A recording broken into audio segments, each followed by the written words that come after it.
Selamat datang pemirsa setia Naga Timur yang berbahagia. Pada video kali ini, kami akan membahas metode ketujuh dari kitab Fikyan Bhairawa Tantra tentang cara aktivasi mata ketiga.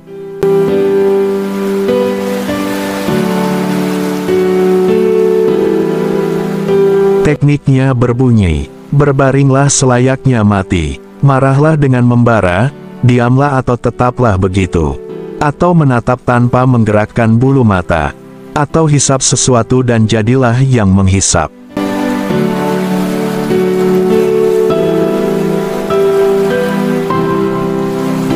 Mari kita kupas dari yang pertama, berbaringlah selayaknya mati.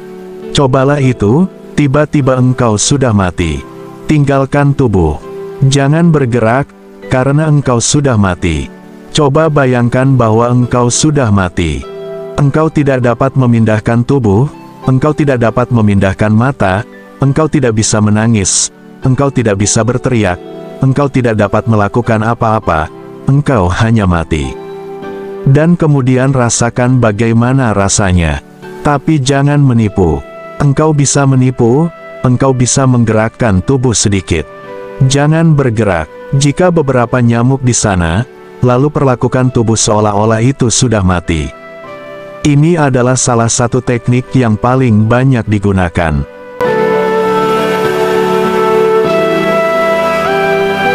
Ramana Maharshi mencapai pencerahan melalui teknik ini, tapi itu bukan teknik yang digunakan olehnya dalam hidupnya. Dalam hidupnya itu tiba-tiba terjadi, secara spontan. Tapi dia pasti telah bertahan dengan teknik ini dalam beberapa kehidupan masa lalu, karena tidak ada yang terjadi secara spontan. Semuanya memiliki hubungan sebab-akibat, suatu kausalitas. Tiba-tiba satu malam Ramana merasa, ia masih begitu muda, 14 atau 15 tahun pada saat itu, bahwa ia akan mati. Dan itu begitu pasti dalam pikirannya bahwa kematian telah mengambil alih. Dia tidak bisa menggerakkan tubuhnya, ia merasa seolah-olah lumpuh. Lalu ia merasa tersedak tiba-tiba, dan ia tahu bahwa sekarang jantungnya akan berhenti. Dia bahkan tidak bisa menangis dan berkata kepada orang lain, "Aku akan mati." Kadang-kadang itu terjadi dalam beberapa mimpi buruk, engkau tidak bisa menangis, engkau tidak bisa bergerak. Bahkan ketika engkau menjadi terjaga untuk beberapa saat, engkau tidak dapat melakukan apa-apa. Itu terjadi. Ia memiliki kuasa mutlak atas kesadarannya, tapi tidak ada kekuasaan atas tubuhnya. Dia tahu dia ada di sana, bahwa dia ada, sadar, waspada, tapi ia merasa ia akan mati. Dan pengetahuan itu menjadi begitu pasti sehingga di sana tidak ada kemungkinan lain, sehingga ia hanya menyerah. Dia menutup matanya dan tetap di sana, hanya menunggu untuk mati. Ia menunggu di sana hanya untuk mati. Segera tubuhnya menjadi kaku. Tubuhnya mati, tapi kemudian itu menjadi satu masalah.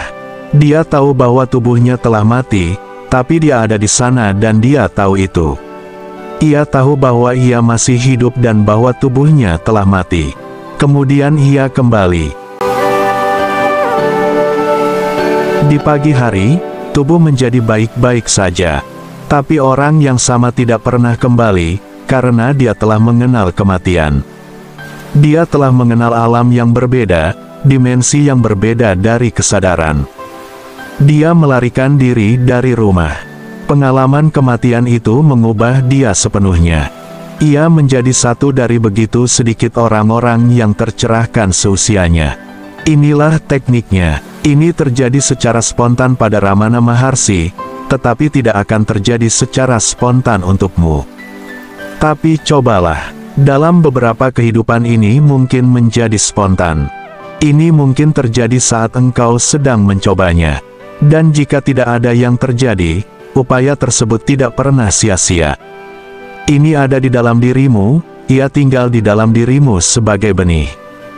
Suatu waktu, ketika waktunya sudah matang dan hujan akan turun, ia akan berkecambah. Setiap spontanitas adalah seperti ini. Benih ditaburkan beberapa waktu lalu, tetapi waktunya belum matang. Tidak ada hujan. Dalam kehidupan lain waktunya menjadi matang. Engkau lebih dewasa, lebih berpengalaman, lebih frustrasi dengan dunia, lalu tiba-tiba, dalam situasi tertentu, ada hujan dan benihnya pecah, meletup, berbaringlah selayaknya mati. Marahlah dengan membara, tetap begitu. Tentu saja, saat engkau sedang sekarat, itu tidak akan menjadi saat yang bahagia. Ini tidak akan menjadi begitu bahagia. Saat engkau sedang merasa bahwa engkau sudah mati, takut akan membawamu, kemarahan akan datang ke dalam pikiran, atau frustrasi, kesedihan, duka, penderitaan, apapun. Ini akan berbeda dari satu orang ke orang lain. Sutra itu mengatakan, marahlah dengan membara, diamlah atau tetaplah begitu. Jika engkau merasa marah, diamlah, tetaplah begitu.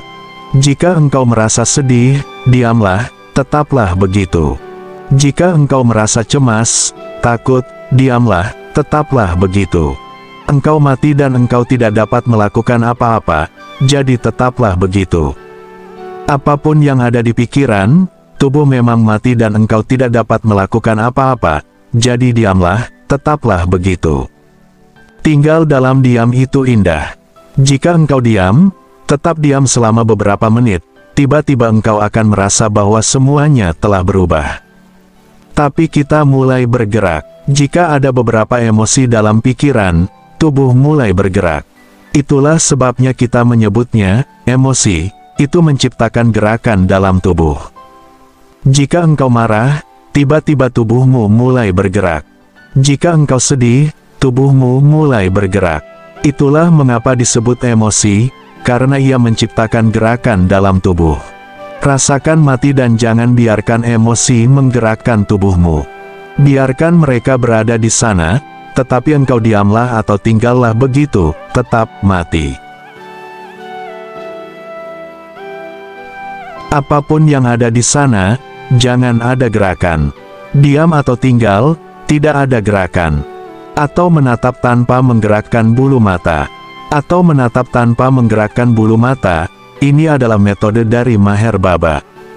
Selama bertahun-tahun bersama-sama, dia menatap hanya pada langit-langit kamarnya.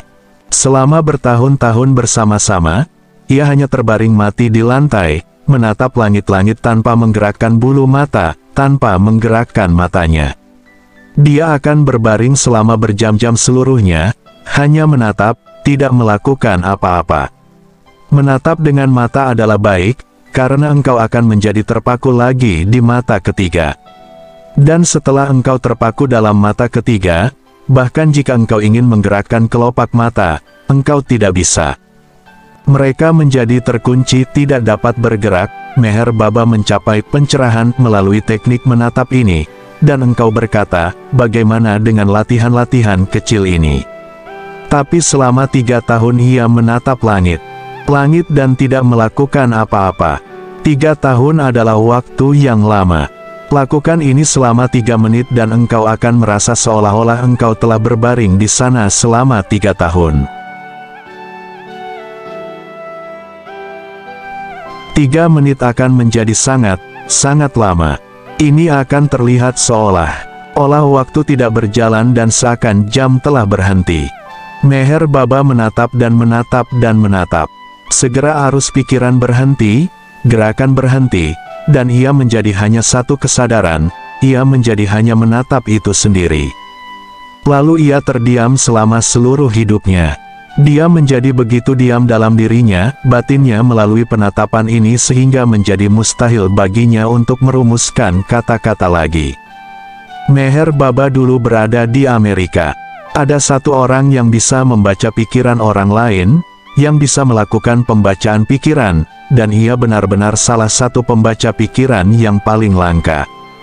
Dia akan menutup matanya, duduk di depanmu, dan dalam beberapa menit dia akan menjadi selaras denganmu dan dia akan mulai menulis apa yang engkau pikirkan. Ribuan dan ribuan kali ia diperiksa, dan ia selalu benar, selalu tepat. Jadi seseorang membawanya ke Meher Baba. Dia duduk di sana, dan itu adalah satu-satunya kegagalan hidupnya, satu-satunya kegagalan. Tapi sekali lagi kita tidak bisa mengatakan itu adalah sebuah kegagalan. Dia mencoba, dan ia mulai berkeringat, namun ia tidak bisa menangkap satu kata pun. Dengan pen di tangannya, ia terdiam di sana dan berkata, "Jenis manusia apa ini? Aku tidak bisa membaca karena tidak ada yang bisa dibaca.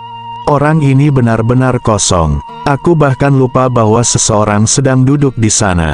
Setelah menutup mataku, aku harus membukanya lagi, dan melihat untuk memastikan apakah orang itu ada, atau apakah ia telah melarikan diri. Jadi sulit bagiku untuk berkonsentrasi, karena saat aku menutup mataku, aku merasa ditipu, seperti orang itu telah lolos dan tidak ada seorang pun di depanku. Aku harus membuka mataku lagi, dan aku menemukan bahwa orang ini ada di sana. Dan ia tidak berpikir sama sekali. Penatapan itu, penatapan yang terus-menerus itu telah menghentikan pikirannya sepenuhnya. Atau menatap tanpa menggerakkan bulu mata. Atau isap sesuatu dan jadilah pengisapan, perbuatan mengisap. Ini adalah sedikit modifikasi. Apapun bisa dilakukan, engkau mati, itu cukup. Marahlah dengan membara. Bahkan bagian ini bisa menjadi satu teknik.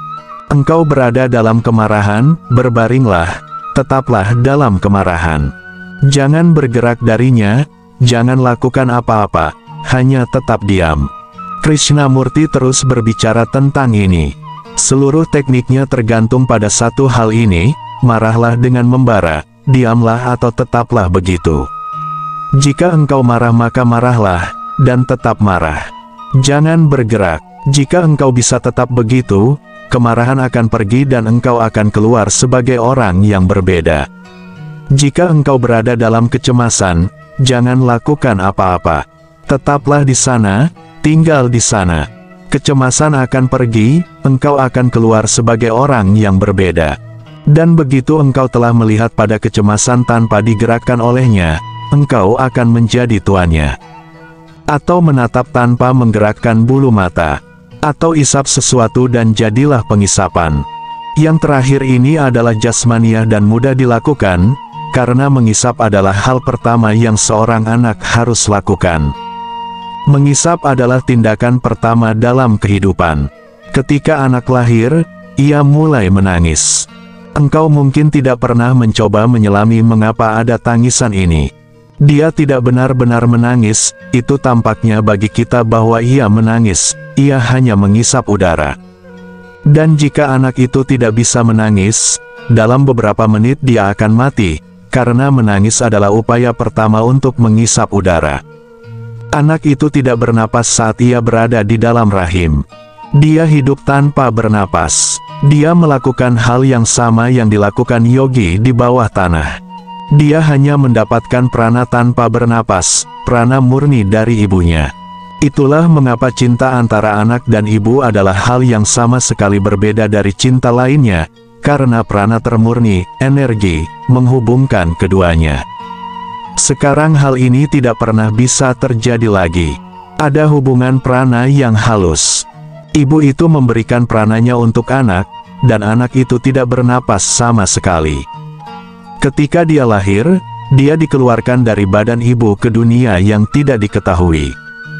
Sekarang prana, energi, tidak akan mencapainya dengan begitu mudah. Dia harus bernapas sendiri, tangisan pertama adalah upaya untuk mengisap, dan kemudian ia akan mengisap susu dari payudara ibu. Ini adalah tindakan dasar pertama yang telah engkau lakukan.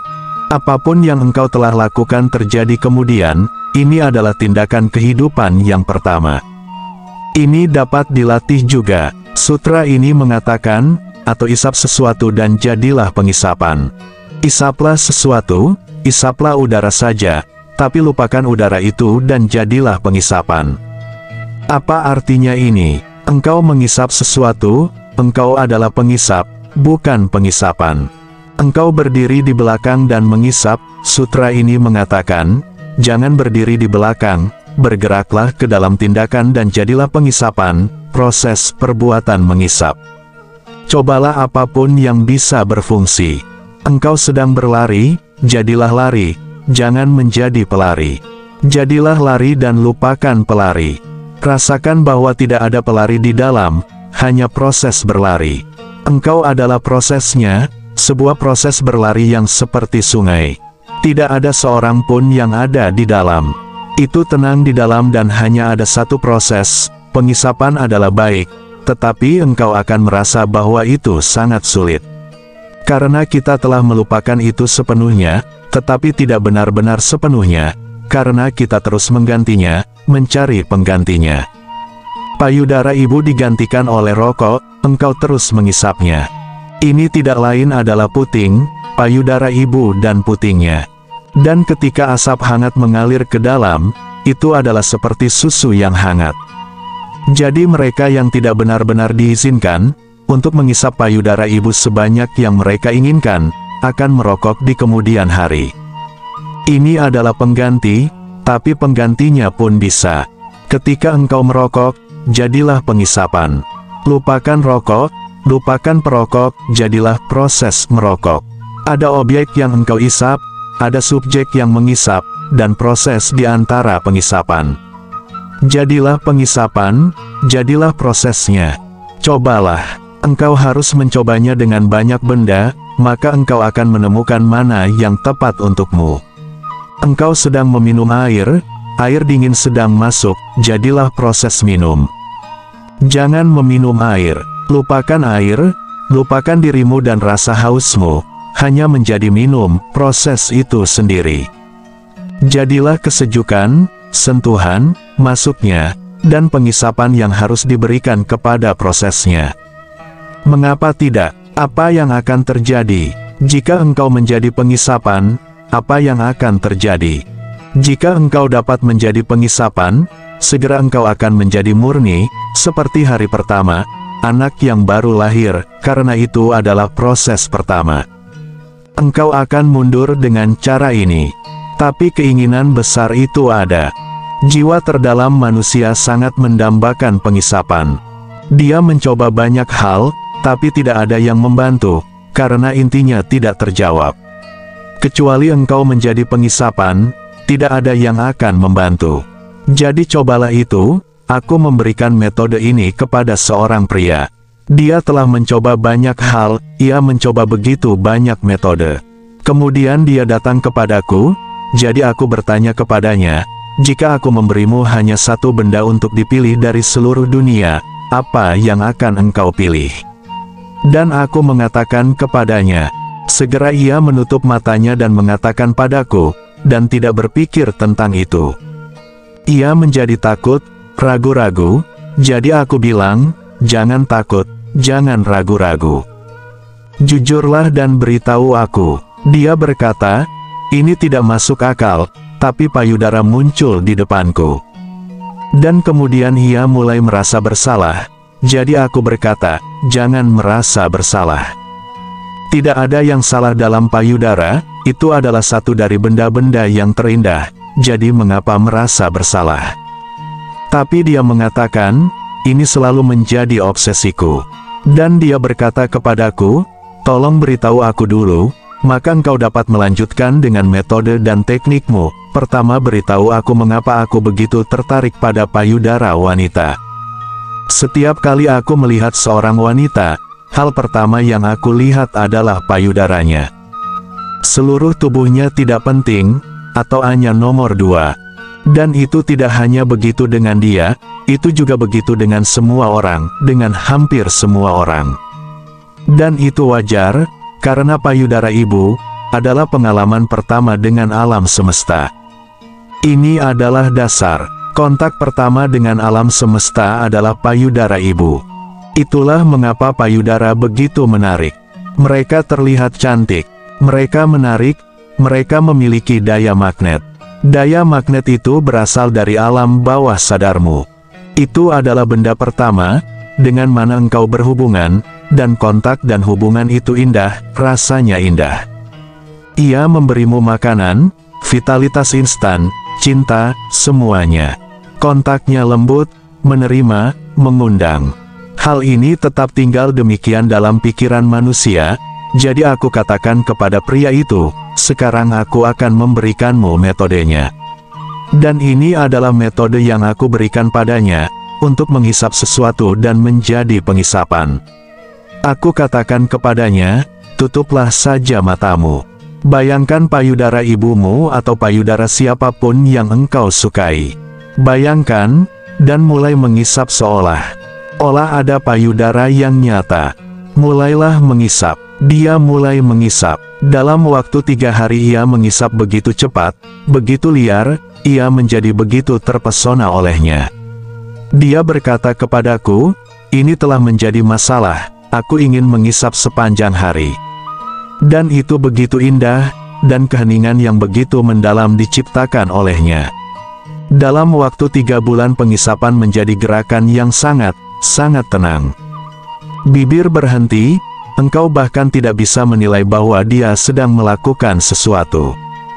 Tapi penghisapan di dalam batin telah dimulai. Dia menghisap sepanjang hari. Ini menjadi sebuah mantra, sebuah japa, sebuah pengulangan mantra.